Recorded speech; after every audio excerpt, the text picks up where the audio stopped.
Before we get started on the next play, I just want to let you guys know that I realize that I might be talking a little too fast in some of these videos. Normally, I pause and go over a lot of the routes and really talk about what it is that you need to do in order to accomplish this or that. The thing is, I'm going away tomorrow for a week, and I really want to hurry up and get these things out to you guys. So if you have any questions about the scheme, if I'm going too fast, you have any concerns, just leave a message in the comments section. I'm going to be away, but I'll have my phone with me. I'll be able to answer anything that you guys need to know about the scheme. Okay? So let's continue with the play Y Trail, and this play is absolutely fantastic. There's so many things that we can do with it. First, we're taking a look at the dual drags. This isn't a setup that I use all the time, but I just want to pause right here because we actually haven't taken a look at this yet in any of the other plays. But as you know, we're doing a lot of motioning, and even with the running back, we're sending out everybody. There's a lot of times where we don't block, and that's obviously because we see that our opponent is not leaving anyone, they're not blitzing. So if they're not blitzing, and as the game goes on, we don't really need to block anyone. We want to have as many routes as possible. So if they are blitzing, they're mixing it up really well, not just in this play, but in all the plays. I really like to have the mesh concept underneath with two drags and then whatever other routes in behind them. Okay, so whether it's this play or another play, just having dual drags is very, very beneficial. And having the routes that we have at our disposal in this particular formation to go with the dual drags, no matter what play it is that we run, is something that is going to be really, really tough to stop. We all know that drags underneath, mesh concept, that's been tough to stop for years and years in Madden. So let's continue with the play Y Trail. And we're going to take a look at the different setups here that I really like. The trail concept by circle and X is, of course, something really great. I really like motioning R1, the post route over. That's something that we can do. Here we're putting circle on the fade route to take advantage of the corner by R1, just like we would in the play Z spot. Now, with this particular play, that corner route doesn't actually go as deep as Z spot, so it's not going to be, basically Y Trail isn't going to be the play that I come out in if I'm thinking to myself that I want to hit that corner route. It's going to be Z spot because Z spot has the deeper one. It's better, it's more effective. The thing is, just because that's the more effective one doesn't mean that we're not going to be able to take advantage of it if it's not open. Now here's the one difference between Z-Spot and Y Trail. Well, it's not the one difference, but it's one thing that I really, really like. And as you see, we roll out and we're able to hit square for the touchdown over on the sideline. The Z-Spot route, which is very, very similar to this, only goes up over the middle. Doesn't go to the sideline. So if we're taking a look at safeties in the middle of the field that are playing the middle really, really well, and we've got no other options, Z-Spot isn't really going to offer us that much in terms of being able to roll out and hit it all the way across on the other side of the field. Square, however, is certainly going to do that. And as you saw on the previous play from that one, against man press, square is going to be the route that you want to go to. Obviously with Z-Spot, and some of these other plays, square is a route that we are hitting a lot. So we don't want to completely abuse it to the point where they're going to be all over it. So that's why I like to do out routes a lot with this as well. We saw out routes out of the play verticals. That's certainly something that you want to do. But here, man press, square is going to be the route that you want to hit. And that's why we want to have our best release wide receiver on that side, because he's the guy, if they're calling a mid blitz, let's say you struggle with mid blitz, it is very popular, or just man press in general, then square on that post is going to do a really good job. If they play off coverage on that particular play, then we're going to be okay with putting square on an out route. Now here again, just like on Z-Spot, I love motioning the running back out for triangle. More so on this play, just because, especially if it's man coverage, because as you see, we have the drag, we have the angle route. Just like the very popular deuce close, tight end angle, R1 and X, it's the exact same route combination. So we have that at our disposal. So those are two man-beating routes. Then we've got triangle and square as two other man-beating routes. Now, man is not that much of a concern this year, but it is something that we do need to be concerned about. From time to time, we're going to play people that play strictly man coverage. So this is a great play to go to, and we're going to streak circle, because if it ends up being zone coverage or something like that and they don't blitz, then square is going to get all the way over to the right side of the field, and that's when the streak is going to potentially pull away a zone, leaving square open. So let's take a look. Here they end up playing man coverage, and as you can see, he's responsible for triangle, so he ends up covering that. But there we've got that route. We end up going for a touchdown. That deep post, Y trail, that's one of the reasons why I don't just come out in Z-spot all the time, because I really like square and I really like R1 when we start motioning him over. As you can see, man press, man press, man press.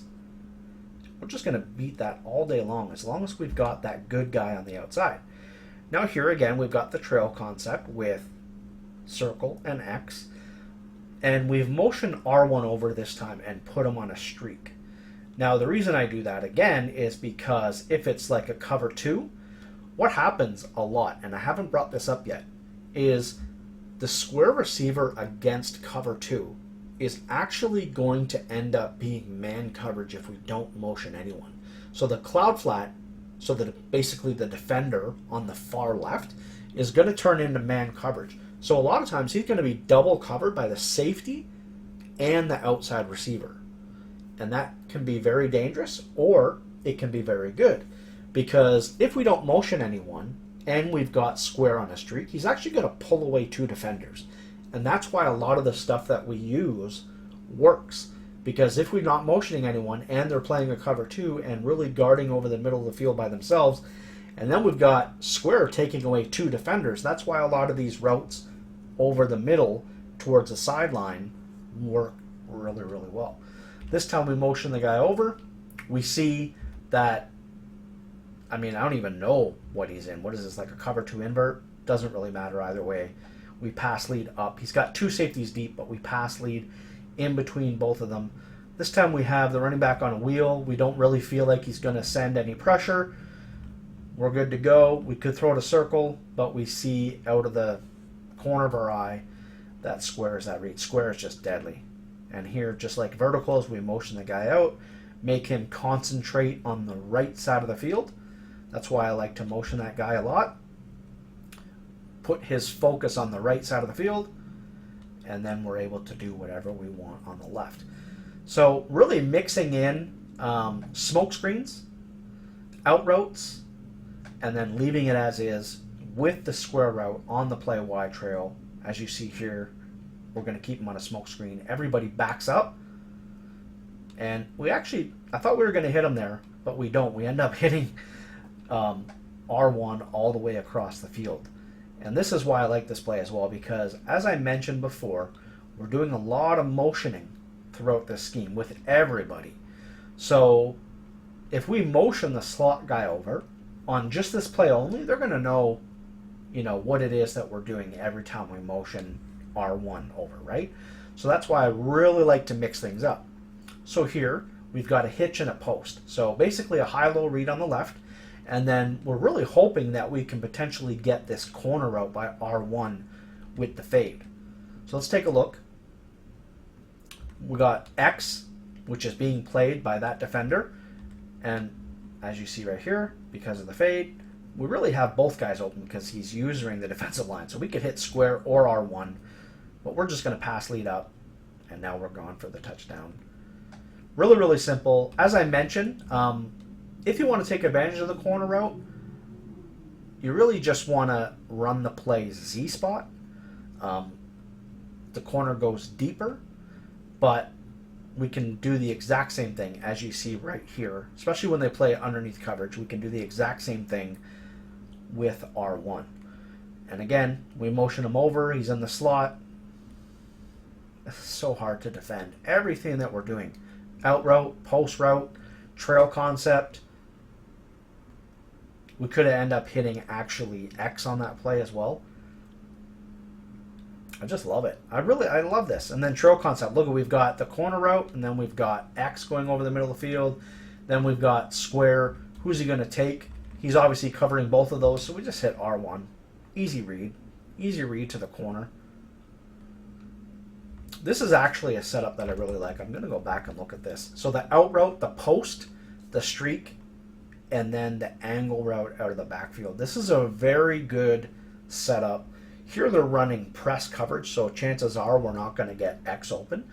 But R1 or, sorry, I meant square. But R1 or X are going to be fantastic reads right here. Even just these two routes, staring them both down. Obviously, not necessarily the best defense in the world. I don't know what he was doing, but you're going to face that. Here, we're just running the mesh concept. Quick little reads, the pressure. He's sending 1, 2, 3, 4, 5. No actual blitz. He's just sending 5. And then we dump it off. Actually, there was a guy coming in there, so we just dump it off. Simple as that. We can even run the play as is and just block the running back. Y trail is a great play, just a quick snap. Here, made no adjustments whatsoever. Just get your opponent off guard because we're going to be making a lot of hot routes throughout this scheme. So when it gets late in the game, that's when I really like to quick snap draws. I like to quick snap Z spot. I like to quick snap, sorry, not Z spot, Y trail. I like to quick snap PA post shot. And those are plays that you can get away with because your opponent's going to be scrambling to try to make all these adjustments. And when we quick snap them, we'll get them caught on different defenders, or maybe they came out with a certain plan and then they only get one adjustment, so they leave another guy open. Really that's what it's all about. And triangle, I don't even want to undersell that either. Motioning triangle on the wheel, I just love it. I love it. It's such a backbreaker. Whether it's Z spot, whether it's Y trail, or any of the other plays, having him on a wheel to get in behind zones or to beat man coverage is great. So here again, we only send 3 guys out, right? We motion block. We got the running back blocking. We got the tight end blocking. He sent 1, 2, 3, 4, 5. But take a look at the guy screaming up the middle, and had we not blocked the extra guy, he might not get picked up. So now we just hit that trail route. Easy read. Absolutely love this. And here again, we got 2 streaks. I have one goal in mind, and that's hit R1 or hit X. As you see, R1 plays deep, so if he goes to cover that, X in behind. But it looks like I could probably just hit R1 anyway. So I just hit X. I mean, it's pick your poison. That's why I love this play. Here again, high-low read between square and circle. We take a look at a couple things, and it looks like the defender's backing up on square, so we just dump it off underneath. We didn't do that because as the play developed, the defender did not move like I thought he was going to. Just pick him apart. That's it. This is why I say if you have any questions, don't be afraid to leave it in the chat. I can only talk so much about the scheme and all the different route combinations. I love it. I think I've shown you guys enough that you need to know to really dominate your opponents. Get in the game, play a few times, and then if you have any concerns or there's anything that you're having trouble with, that's when you come back in the comments section and let me know.